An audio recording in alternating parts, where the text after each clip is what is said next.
Hi guys, na po tayo kliyente guys no. Kani si ma'am guys, amo na siyang customer guys sa una pa. 2 years na ang nilabay sa iyang buhok guys. Mo nang grabe nakataas. Human ako checking sa iyang buhok guys.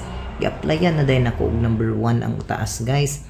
Human ako apply ang number 1 taas kagilid na ko 45 minutes.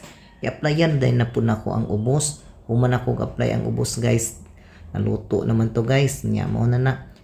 Ako na din na siyang gi-blower guys. Kinahinayan ako blower ang buhok ni ma'am kay grabe naman kataas. Abot naman sa tuhod ang iyang kuan guys, ang iyang buhok mo nang hinahinay na taong ko blower guys kay para mo perfect ang iyang pagkakuan guys. Human ako blower guys tanawa. Gi-applyan na din ako og number 2 guys. Ako na lang gikuan guys, nitarong na ako apply kay para butangan gud ang tanan guys kay arang kataas ang buhok ni ma'am guys. Mo nang dili gud basta lalim magriban og ikaw lang og kamo lang. Mo nang tanawa guys, ing ani pag apply guys ang buhok dapat pulido gyud kaayo. Grabe ka kuan guys, grabe ka perfect pag apply. Suman guys ato og leave na 45 minutes guys.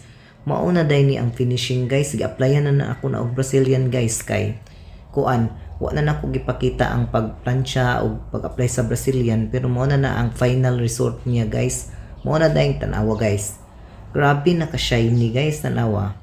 Aha man ka makakitaan na guys. Grabe naka-shiny tanawang buhok guys.